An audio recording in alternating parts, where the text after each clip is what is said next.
करणार आहोत. Technical अनालिसिसमध्ये volume हे खूप इम्पॉर्टंट आहे. जेव्हा व्हॉल्यूमचं अनालिसिस तुम्ही करता, त्यावेळी तुम्हाला खूप इम्पॉर्टंट सिग्नल्स मिळतात आणि ते कसे ओळखावेत किंवा व्हॉल्यूमचं इंटरप्रिटेशन काय आहे, याच्यावर आपण आज डिस्कशन करणार आहोत. एक छोटीशी रिक्वेस्ट आहे की तुम्ही अजूनपर्यंत अगर आमचं चॅनल सबस्क्राईब केलं नसेल, तर आमचं चॅनलला सबस्क्राईब करा. याच्या पुढचे व्हिडिओज पण तुम्हाला मिळत राहतील आणि आपण आपल्या टॉपिककडे वळू. Will not waste much of the time. हा सीरीजमधला छोटा व्हिडिओ आहे. या फ्युचरमध्ये आम्ही अजून काही सीरीजचे असे व्हिडिओज बनवणार आहोत. ठीक आहे. व्हॉल्यूम काय आहे की म्हणजे जेवढं बाय अँड सेल झाले दिवसभरामध्ये, त्याचं हे व्हॉल्यूम कॅल्क्युलेशन होतं. मी या निफ्टीच्या चार्टवर हे व्हॉल्यूम ऑलरेडी टाकलेलं आहे. हे तुम्ही खाली जे तुम्हाला बार्स दिसतात, हे व्हॉल्यूम्स आहेत आणि तुम्ही बघाल तर हा एव्हरेज लाईन आहे. हे व्हॉल्यूमची एव्हरेज लाईन आहे, पण काही बार्स तुम्हाला जे दिसतील ते एव्हरेज लाईनच्या वरती आहेत. तर पहिले तर आपण हे बघू की व्हॉल्यूमचं कॅल्क्युलेशन कसं होतं. व्हॉल्यूमचं कॅल्क्युलेशन सिम्पल वेमध्ये व्हॉल्यूमचं कॅल्क्युलेशन होतं की मार्केटमध्ये एक बायर असतो, एक सेलर असतो. सपोज एका बायरने दुसऱ्या सेलरकडून 100 शेअर्स विकत घेतले, तर 100+100 हा 200चा व्हॉल्यूम नव्हे, हे एकदम क्लिअर करा. तो फक्त 100चा व्हॉल्यूम कॅल्क्युलेशन होतं. It is a one transaction. Suppose सचिनने रमेशकडून शेअर्स विकत घेतले आणि Ramesh is a seller, Sachin is a buyer. जेव्हा हे ट्रान्झॅक्शन होतं, ते ट्रान्झॅक्शन एकच कॅल्क्युलेशन केलं जातं आणि त्या एका कॅल्क्युलेशनमध्ये जे व्हॉल्यूम दिसतो तो 100चा व्हॉल्यूम दिसेल, तुम्हाला 200चा व्हॉल्यूम नाही दिसणार. खूपशी लोक मार्केटमध्ये जेव्हा कॅल्क्युलेट करतात, तेव्हा ते त्यांचा समज असा असतो की इट इज अ 100+100, 100 बायचा व्हॉल्यूम, 100 सेलचा व्हॉल्यूम. कारण जेव्हा आपण बेस्ट प्राइसिंग बघत असतो, त्यावेळी बायर्स आणि सेलर्स दोन्ही दाखवत असतात. त्यामुळे लोकांना असं वाटत असतं की हा बायचा पण व्हॉल्यूम आणि सेलचा पण volume, but it is a single volume calculate होतो. It is a one transaction, एक सिंगल ट्रान्झॅक्शन आहे, हे तुम्ही समजा.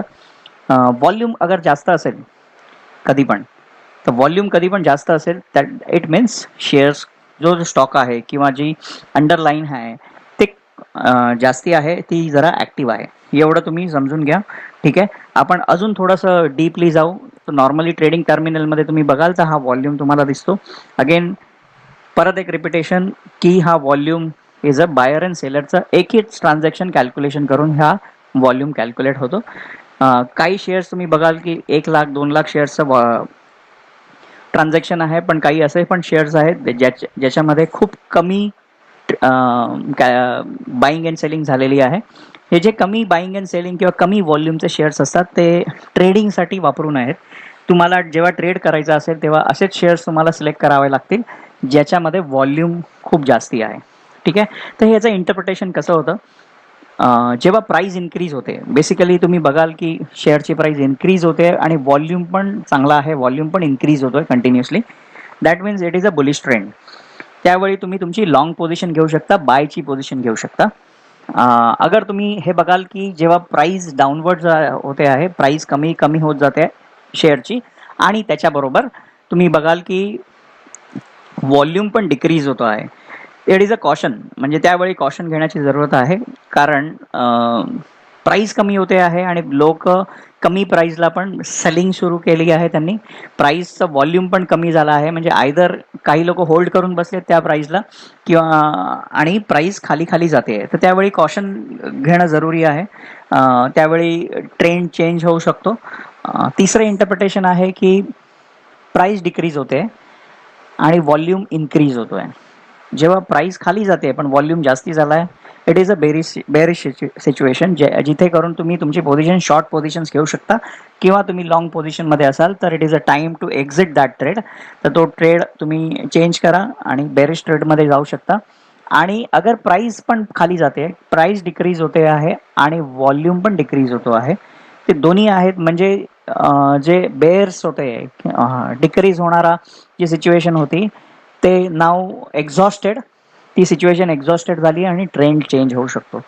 तर या दोन वेळी स्पेशली अगर तुम्ही बघाल तर यावेळी जेव्हा प्राइस इन्क्रीज होते पण व्हॉल्यूम डिक्रीज होतोय, किंवा प्राइस पण डिक्रीज होते जेव्हा डाऊन ट्रेंड चालू आहे, प्राइस खाली खाली येते आणि व्हॉल्यूम कमी होतं. जेव्हा व्हॉल्यूम कमी होतो, ज्या एव्हरेजपेक्षा जास्ती व्हॉल्यूमच्या शेअर्समध्ये, त्यावेळी समजून घ्यायचं की ट्रेंड चेंज होऊ शकतो. आपण हे थोडंसं चार्टवर पण बघू.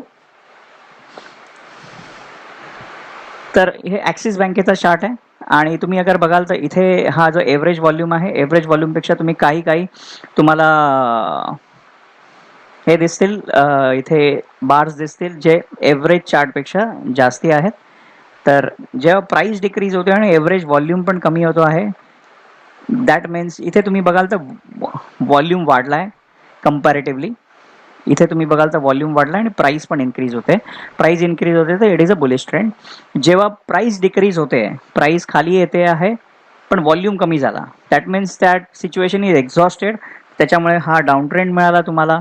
तर हे इंटरप्रिटेशन तुम्ही वेगवेगळ्या चार्ट्सवर, वेगवेगळ्या तुमच्या ट्रेडिंगमध्ये यूज करायला सुरुवात करा आणि एक सबस्क्राईब करा आमचं चॅनल आणि याच्या पुढच्या व्हिडिओजमध्ये आम्ही तुम्हाला भेटूच नक्की.